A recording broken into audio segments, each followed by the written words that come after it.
श्रीराम नमस्कार. आज 10 नोव्हेंबर 2020 भीमरूपी निरूपण भाग 20. समर्थ रामदास स्वामी यांनी जे भीमरूपी या स्तोत्रामध्ये मारुतीचं वर्णन केलं आहे, मारुतीची पराक्रम, मारुतीची वीरता आणि मारुतीची साधना केल्यानंतर साधकाला मिळणारं फळ, हे सर्व या स्तोत्रातून आपल्याला प्राप्त होतं. मागच्या वेळी आपण बघितलं, कोटीच्या कोटी उड्डाणे झेपावे उत्तरेकडे, मंद्राद्री सारिखा द्रोणू क्रोधे उपटिला बळे.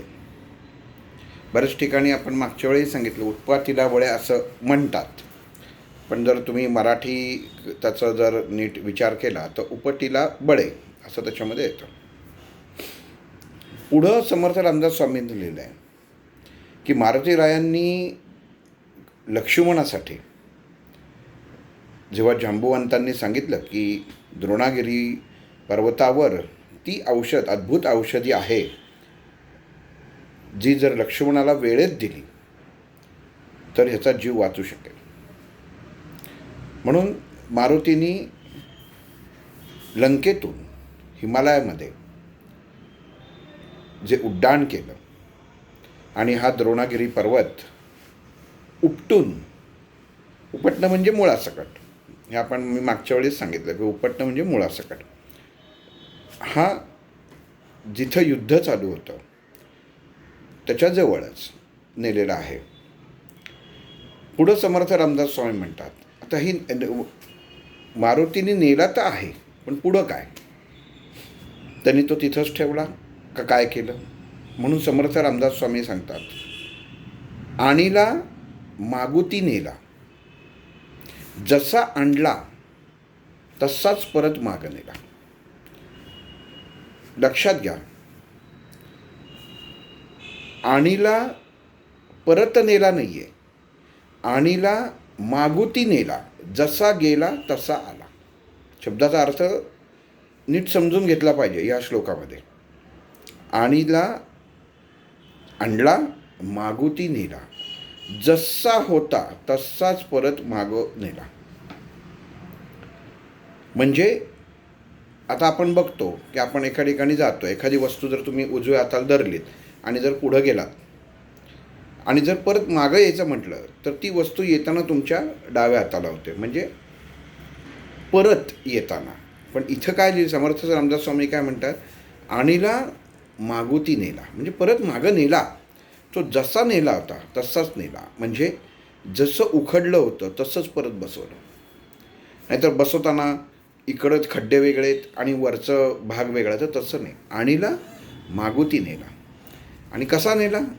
आला गेला, म्हणजे मारुती ज्या ह्यांनी आला, घेऊन आला पर्वत आणि परत गेला, त्याच्यामध्ये तो समर्थ रामदास स्वामी म्हणतात, आणीला मागुती नेला, आला गेला मनोगती, मनाच्या गतीसारखी. आपण हे शब्द समर्थ रामदास स्वामींनी जो सांगितलेला आहे, गती, गती जिथं शब्द वापरला जातो तिथं दोन्ही बाजूनी, म्हणजे आपण एखादी गोष्ट उजव्या बाजूने फिरवली तर ती परत डाव्या बाजूनी पण फिरते, पण दोन्हीचं फिरणारा वेग हा समान असतो. तिथं गती हा शब्द वापरला जातो. आपण घड्याळाचे टोल पडतात, टोलाची गती सम पडतात, जसं जेवढा ते जातो तेवढाच परत येतो, म्हणजे समता आली. जिथं गती आली तिथं समता आली. आपण रस्त्यावर जात असतो तेव्हा इथं लिहिलेलं असतं पुढे गतिरोधक आहेत, आणि काही ठिकाणी दिलं असतं पुढे वेग नियंत्रक आहेत. आपण कधी विचार करतो का की कधी इथं गतिरोधक लिहिलं आहे आणि पुढं वेग नियंत्रक आहेत असं लिहिलेलं आहे? मग दोन्ही वेगळं लिहायचं कारण काय? कारण दोन्ही कृती ह्या वेगळ्या आहेत. गती दोन्ही बाजूनी सम, दोन्ही बाजूनी होते. जिथं गतिरोधक आहेत याचा अर्थ तिथं वाहतूक दोन्ही बाजूनी होते. आणि जिथं वेग नियंत्रक आहे, जिथं वेगाचे नियंत्रक लावलेले, तिथं दोन्ही बाजूनी असेल असंच नाही. आणि तिथं त्या ठिकाणी मनुष्याचा नियंत्रण सुटायची शक्यता असते, म्हणून तिथं वेग लावतात. पण गती ही समान असते. आणि इथं समर्थ रामदासांनी काय लिहिलं आहे, आणीला मागोती नेला, आला गेला मनोगती. आता ही मनाची गती कोणाची? तर मारुतीनी ज्या गतीने तो नेला. आपण असं समजून चालू. उदाहरणार्थ सांगतोय की 100 किलोमीटर पर आवरनी नेला, तर तो परत आणताना 100 किलोमीटर पर आवरनीच आणला. ही गती झाली. मनाची गती तशीच झाली. हा एक भाग झाला. दुसरा भाग काय की तुमची वैचारिकता किती आहे, तुमच्या मनाची वैचारिकतेची गती किती आहे, हे सुद्धा आपण पाहणं गरजेचं आहे. कारण समर्थ रामदास स्वामींनी पहिल्या ओळीपासून भीमरूपीपासून सुरुवात केली आहे की मारुतीचं रूप कसं आहे, भीमासारखं आहे. असं एक एक एक एक एक एक मनुष्याच्या आकलन शक्तीद्वारे मनुष्याचं जेवढं आकलन शक्ती आहे तसं समर्थ रामदास स्वामींनी हे मारुतीचं वर्णन केलेलं आहे. तर मनोगती म्हणजे कशी की माणसाची मनोगती, अरे किती असेल, किती वेळ लागला असेल. आपण इथनं घरी पोचायला एवढा वेळ लागतो, पण त्यांनी तर एवढं लंकेपासनं हे केलं, विमान एवढ्या वेळात जातं, इकडनं तेवढं जातं. मग मारुती किती वेळात गेला असेल. गती, मनाची गती म्हणजे काय, तर मन, आपल्या मनामध्ये उत्पन्न होणारी जी संख्या असते की इथनं एवढा गेला आणि तिकडनं तेवढा आला, पण दोन्ही सम, म्हणून गती शब्द वापरला. असं नाही होत. हो का, मग लंकेवरनं काही उतार होता म्हणून मारुती लवकर आला आणि हिमालयातनं जाताना चढ होता म्हणून उशिरा गेला, तर नाही. ती गती होती. माणसाच्या मनाची गती असते. माणूस इतका गतिमान असतो मनाने की क्षणात आपण म्हणतो, अमेरिकेमध्ये मी गेलो होतो तेव्हा असं होतं आणि त्याच्या डोळ्यासमोर लगेच ते चित्र उभं राहतं, ही गती. पण जसा जातो तसाच पुढच्या क्षणामध्ये परत जागेवर खुर्चीत बसलेला आहे, ऑफिसमध्ये नारायणपेठेत बसलेला आहे, पण क्षणात आठवलं की अमुक गावी गेलो होतो तिथं आपण माणूस क्षणात मनाच्या वेगाने तिथं पोचतो. पण पुढच्या क्षणी ज्याला हे सांगत असतो की हो असं झालं, आणि पुढच्या क्षणी त्याच वेगाने परत जागेवर येतो, ही गती झाली. आणि वेग जिथं नियंत्रता नसते. आता समर्थ रामदास स्वामींनी कसं केलं आहे बघा. इथं काय म्हटलं आहे, आला गेला, आणीला मागोती नेला, आला गेला मनोगती. आणि पुढं काय म्हणतात, मनासी टाकिले मागे गतीसी तुलना नसे.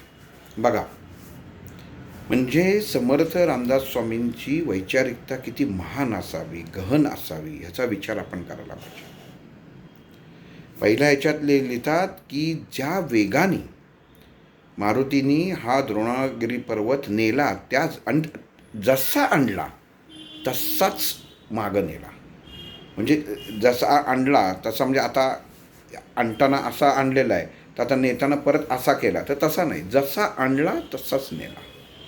आणीला मागोती नेला, आला गेला मनोगती. मनाची गती, मनाचा वेग जो दोन्ही बाजूनी समनियंत्रण आहे तसा. असं म्हटलं का की आज आणलाय जरा राहू दे, उद्या परत लागलं तर काय करायचं, उद्या परत बघू, मी उद्या परत नेऊन ठेवीन, असं म्हटलं नाही.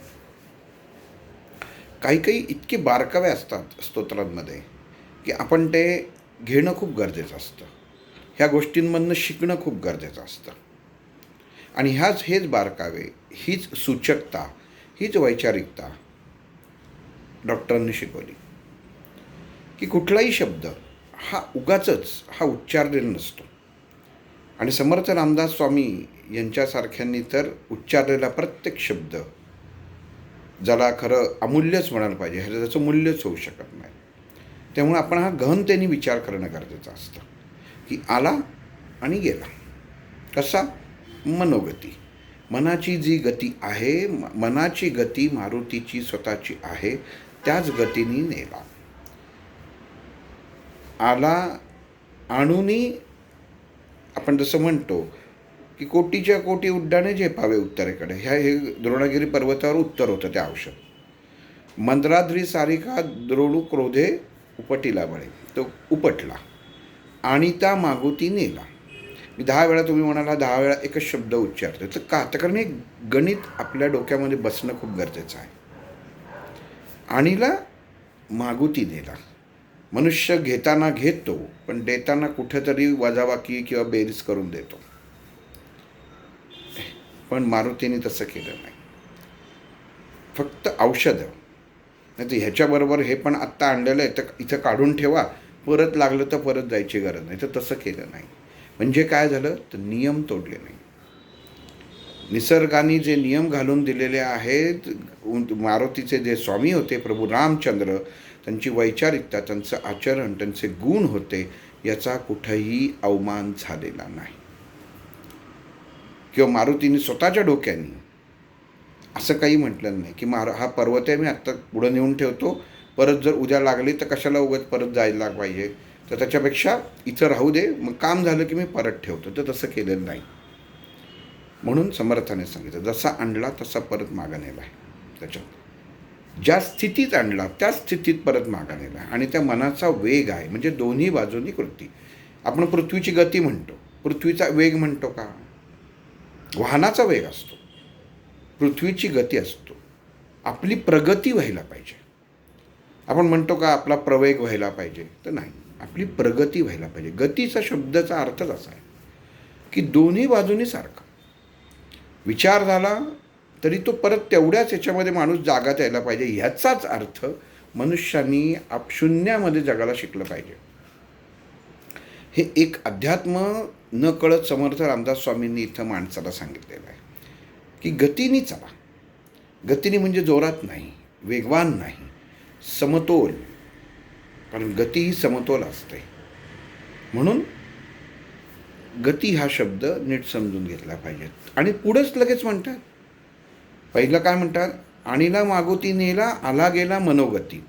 आणि पुढं काय म्हणतात, मनासी टाकिले मागे गतीसी तुला नसे. बघा, मनासी टाकिले मागे म्हणजे मनामध्ये जे विचार जर मारुतीच्या काही उत्पन्न झाले असते त्यावेळी, जसं मी आत्ता म्हटलं की उद्या परत लागलं किंवा औषध कमी पडलं, उद्या परत जर जांबुवंत म्हणले, उद्या परत जर वैद्यराज म्हणले की अरे हे औषध अजून पाहिजे, तर राहू दे, तर तसं नाही.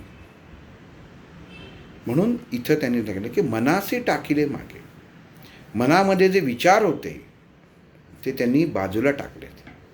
उत्पन्न झाले असतील, कारण काळजी होती मारुतीला. रामांची काळजी होती, लक्ष्मणाची काळजी होती, त्यांचा तारणहारच मारुती होता. आपण म्हणतो की मारुती हा रामाचा भक्त आणि दूत होता, आणि दुसरी गोष्ट म्हणजे त्याचा सेवक होता. पण सगळ्यात महत्त्वाची गोष्ट अशी होती की रघुकुलाचा मारुती हा जसं आपण कुलदैवत असतं तसं म्हटलं तरी चालेल. कारण रामायणातल्या प्रत्येक पात्राला, प्रत्येक व्यक्तीला मारुतीरायांनी कुठल्या ना कुठल्या तरी प्रसंगातनं बाहेर काढलेलं आहे, वाचवलेलं आहे, म्हणजे तारणहार झाला. तर या रघुकुलाचा मारुती हा तारणहार होता, जो त्या रघुकुलाचाच स्वामीचा दास होता. म्हणजे काय गंमत आहे बघा, ज्या कुलाचा तारणहार आहे त्या कुलाचा जो स्वामी आहे त्याचाच हा दास आहे. म्हणजे उदाहरण समीकरण करायचं म्हटलं तर कसं करणार तुम्ही? पण कधीही रामाला मारुतींनी केलं नाही. का बरं? मी का जाऊ, मी का करू, कशासाठी करू, केव्हा करू, कधी करू, नाही. क हा शब्दच मारुतीच्या शब्दकोशात नव्हता. म्हणून इथं समर्थ रामदास सुद्धा म्हणतात, मनासी टाकिले मागे. मनामध्ये जरी विचार उत्पन्न झाले आणि ते काळजीपोटी जरी झाले तरी मनासी टाकिले मागे. मनाची गतीच किती असते, आत्ताच सांगितलं. क्षणात इथं होतो, क्षणात अमेरिकेत मी तिथं गेलो होतो, तिथं माणूस क्षणात तिथं पोचतो. पण ह्याच्यापेक्षा गती महत्त्वाची. कारण का, माणूस रमतो. मनासी टाकिले मागे का म्हणतात समर्थ रामदास स्वामी, की मी अमुक अमुक असं धरून चाल. मी गावाला गेलो, मी कोकणात गेलो होतो, मग तिथंच वा वा वा काय सुंदर होतं, काय उपभोगलं, काय निसर्ग होता, काय समुद्र होता. म्हणजे गेला वेळ, या विचारांमध्ये वेळ गेला. म्हणजे काय झालं, ज्या वेगाने तू गेलास मनाच्या वेगाने तू ज्या ठिकाणी कोकणामध्ये पोचलास तिथनं परत आलाच नाहीस, तिथंच रमून राहिलास. म्हणून काय त्यांनी केलं, मनासी टाकिले मागे. मनामध्ये स्वतःच्या मनाचा किंतु परंतु मारुतीने चालवला नाही. आणि कसा नाही चालवला म्हणजे काय होतं त्याचं प्रमाण, तर गतीची तुलना नसे. म्हणजे ज्या गतीने, ज्या प्रामाणिकपणे, ज्या गतीने, ज्या वेगाने मारुती पहिल्यांदा गेला आणि आला, ह्याच्यामध्ये कुठंही स्वतःच्या मनाचा विचार हा मनाच्या मध्ये जेव्हा एखादा विचार उत्पन्न होतो तर तेव्हा हा मनाचा वेग असतो. हा मारुतींनी कुठंही, म्हणजे काय थोडक्यात, तर फक्त मी इथं एवढंच काम मला करायचं आहे, याच्या व्यतिरिक्त मनामध्ये दुसरा विचार नाही. मनासी टाकिले, टाकून दिलं. माझ्या मनामध्ये विचार नको, नाही तर वर्ण वा वा वा, हे काय सुरेख दिसतंय, हे काय सुंदर दिसतंय, काय हे काय दिसतंय. मनामध्ये कुठलाही विचार नाही. ज्या कार्यासाठी गेला ते कार्य झालं, तसंच परत आणून ठेवलं त्याच वेगाने. म्हणजे दोन्हीकडची गती, जायची यायची, ही समतोल होती. म्हणून गती शब्द वापरलेला आहे. आणि इथं समर्थ रामदास स्वामी म्हणतात, मनासी टाकिले मागे, म्हणजे कुठलंही मनात नाही, फक्त कार्य केलं, गतीची तुलना नसे. आणि त्या कामाची ह्या गतीची पण तुलना नाही. इतकी एकरूपता, इतकी मारुतीची एकरूपता होती. आणि ही एकरूपता मनुष्याला, आपण समर्थ रामदास स्वामींनी मारुतीचं वर्णन करताना समाजाला काय सांगितलेलं आहे, की तुम्ही कुठलंही काम करता, कुठलीही साधना करता, जेव्हा तुम्ही एकाग्रता घेता, तुमचं मन त्या साधनेमध्ये वेग घेतं. वेग शब्द मी परत वापरतो आहे, की तुमचा याच्यामध्ये शब्द वेग घेतं, तेव्हा ते भरकटू शकतं. पण जर तुम्ही मनाची गतीने काम केलं, गतीने काम करायचं म्हणजे काय, की दोन्हीकडे समतोल हवा. मी साधनेला बसणार तर मग तेवढी साधना पूर्ण करून त्या वेळेत उठणं गरजेचं आहे. ह्याच्यासाठी काय, की तुमचं नियंत्रण त्या घड्याळावर पाहिजे आणि त्या वेळेवर पाहिजे.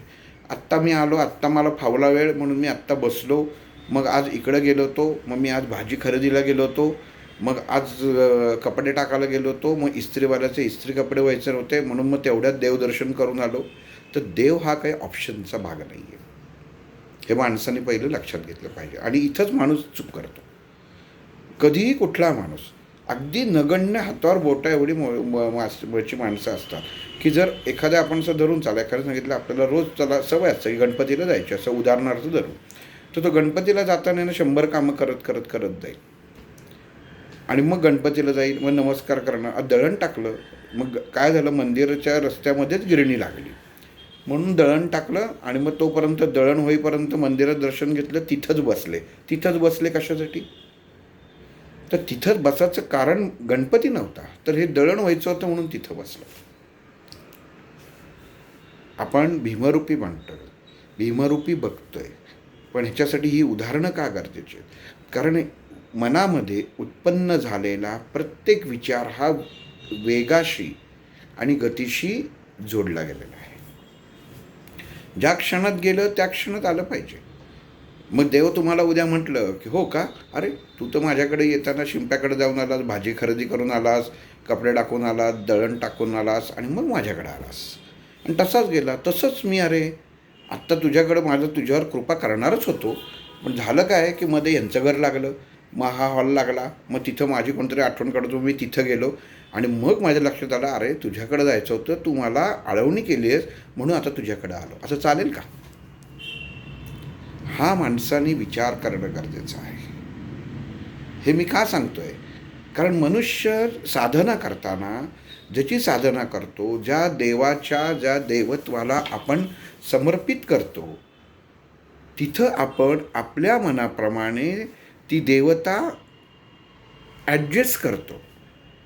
हे चुकीचं आहे. तुम्ही घरातनं निघा, आमचे डॉक्टर कायम सांगायचं की ज्या देवतेला चालल्या आहेत घरातनं निघायचं तिथं, तिथनं परत घरात, मग कुठं जायचं तिकडे जा, जाता येता जायचं नाही, ऑप्शन नाही. देव हा कधी ऑप्शन नसावा.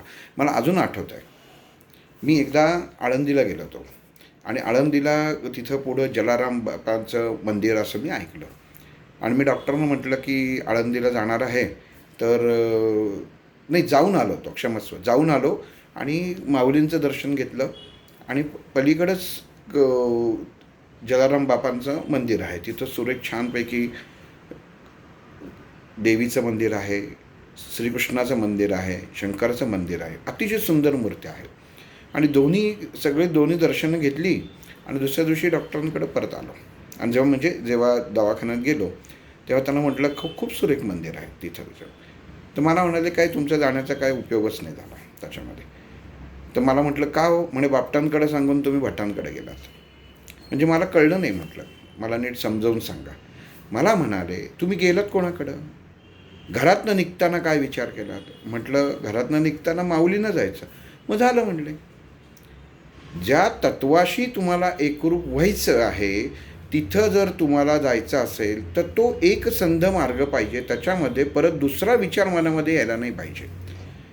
नाही पण मी त्यांना वरती म्हटलं नाही, तिथंच पलीकडं होतं. म्हणजे परत म्हणजेच काय म्हटले की मनुष्य स्वतःच्या सोयीने परमेश्वराला समर्पित भाव वाहतो, हे चुकीचं आहे. मी जर ज्ञानेश्वर माऊलींकडे जर तुम्ही गेलेला आहात तर फक्त माऊलींचं दर्शन घ्यायचं, तर इथं वेळ जो घालवला तो त्यांच्याशी बोलण्यात वेळ घालवायचा आणि परत यायचं. जी गोष्ट करायची तीच करायची, ती येता जाता इकडं तिकडं थांबत करायची नाही. हा त्यांचा अतिशय डॉक्टरांनी सांगितलेला खूप आयुष्यातला हा मोठा मोलाचा सल्ला, की तेव्हा मला थोडंसं असा म्हणजे एक वेगळा वाटला. पण जसं आता पुढं एक गोष्टी जात आहेत तेव्हा मला तो पटतो आहे की आपण जाताना 10 मंदिरं करत जातो, 10 देव करत जातो तर नाही. ज्या देवतेला आपण घरातनं जाताना इथनं तिरुपतीला निघालो ना, तर तिरुपतीला जा आणि तिथनं परत या. परत दुसरीकडे जाऊ नका त्याच्यामध्ये. कारण का, ज्यांच्या घरी जायचं आहे त्यांच्याकडेच जाऊन यावं. हा नीट तुम्ही विचार करा. म्हणजे समाधान आणि ती गती. परत सांगतो, गती शब्द इथं वापरला जातो. हा वैचारिकतेसाठी शब्द वापरला आहे, मनोगती शब्द वापरलेला आहे. जसं गेलात तसं आलात. म्हणजे जी कंपनी तुम्ही स्वामी ज्ञानेश्वर माऊलींपाशी जर मी समर्पित केली असती, तर जी कंपनी उत्पन्न झाली तेव्हा त्या समर्पण भावनामुळे काय 1%, 2% किंवा झाली नसतील. कारण जसा भाव असतो तसं ती गोष्ट आपल्याला मिळत राहते. तर ती पूर्णच्या पूर्ण मिळाली असती. पण ती झाली काय, की मी दुसरीकडे परत गेलो. म्हणजे काय झालं, तर विचार हे दुभंगले गेले. मी दुभंगला शब्द वापरले, विभागले गेले नाही म्हटलं, दुभंगले गेले. ज्या विचारांनी मी माऊलींच्या दरवाजात गेलो होतो तर तो विचार वेगळा झाला, थोडासा भाग तिकडे गेला, म्हणून उपयोग नाही झाला त्याचा.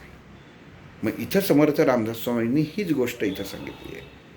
आणीला मागुती नेला, आला गेला मनोगती. आणि लगेच पुढं सांगतायत, मनासी टाकिले मागे. टाकून दिलं, परत उचललं नाही. मनात ज्या ज्या गोष्टी आल्या होत्या मारुतीच्या, की वा वा काय फळ दिसतं. आपण लहानपणी ते मारुतीचं पराक्रम ऐकलं आहे. सूर्याला वाटलं त्याला की फळ छान आहे, की ते त्याला मोह झाला.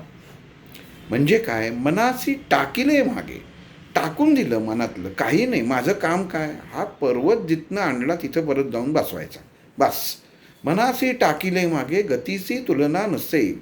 गतीसी तुलना नसे म्हणजे परत जेव्हा आणला तेव्हा जी गती होती त्याच गतीने तो गेला. हळूहळू गेला नाही. चला आता काम झालं, आता सावकाश जावं, आता काही हरकत नाही.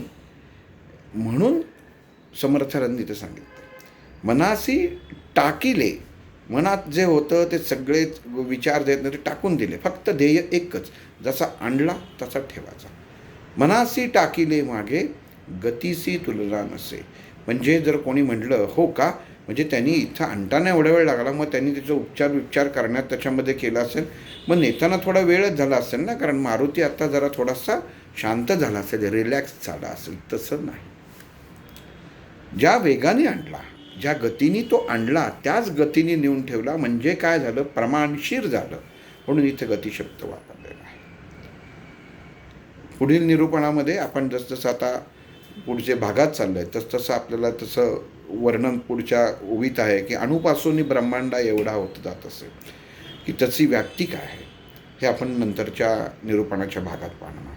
पण तत्पूर्वी की वेग, गती या शब्दाचा जर हे प्रवचन ऐकलं तर नक्की विचार हवा. आपण ज्या पद्धतीने जेवण जेवतो, आपण ज्या पद्धतीने एखादी कृती करतो, ज्या पद्धतीने अंघोळ करतो, ज्या पद्धतीने आपले कपडे घालतो, ज्या पद्धतीने एखादं काम करतो, त्याच्यामध्ये वेग हा, गती ही आपण काय स्वीकारायचं आहे हे मनुष्याने याचा विचार केला पाहिजे.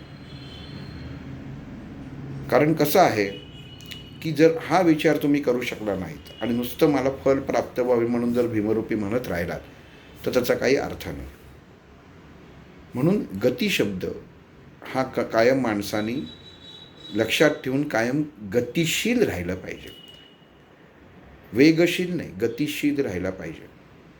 म्हणजे जसं देणार आहोत तसंच घेणार आहोत. मनुष्य हा कसा इतका छोटासा शब्द समर्थांनी वापरला आहे, पण हा कर्माशी कसा निगडीत आहे बघा. की जे कर्म तुम्ही करताय त्या कर्माचं फळ तसंच तुम्हाला येणार आहे, ही गती झाली. पण एखादी गोष्ट तुम्ही केलीत आणि त्याचं फळ आलेलं फळ जास्त किंवा कमी आलं तर तो वेग झाला. तर आपल्याला वेगाने नाही जायचं. आणि मागुतीनेला आला गेला मनोगती, जसं मारुतीने ज्या गतीने गेला दोन्ही बाजूंनी समांतर व्हावं, तसे विचार पण समांतर हवे. आणि ह्याचा प्रत्येक माणसाने चालू आयुष्यात विचार करणं खूप गरजेचं आहे. काही हे श्लोक समर्थ रामदास स्वामींनी लिहिताना इतकं प्रत्येक शब्द हा तोलून मोलून मोजून लिहिलेला आहे. ह्याची खोलता, ह्याची दीर्घता, ह्याची दीर्घपणाची व्याप्ती ह्याचा प्रत्येक माणसाने विचार केला पाहिजे. फक्त असं नुसतं नाही आणीला मागून मी जसं आणला आणि ठेवला, मनाच्या वेगाने गेला, मनाच्या वेगाने आले, मनाचे टाकली मागे एवढी गती, हे असं नाही आहे. समर्थ रामदास स्वामी जेव्हा एखादी गोष्ट सांगतात, लिहितात, तेव्हा त्याच्या मागं मोठा अर्थ दडलेला आहे. आणि मी माझं नशीब समजतो, मी भाग्यवान समजतो की डॉक्टरांसारखे, डॉक्टर अशोक श्रीपाद भट ह्यांच्यासारखे ज्ञानगुरू मला लाभले. त्यांना एकदा मी आजच्या याच्यामध्ये मला डॉक्टरांची खूप आठवण झाली की त्यांनी हे मला सांगितलेलं होतं की गती कशी असते. तर एकदा त्यांना मी परत माझा नमस्कार डॉक्टरांना हे करतो आणि आज निरूपणाला इथं थांबतो. श्रीराम.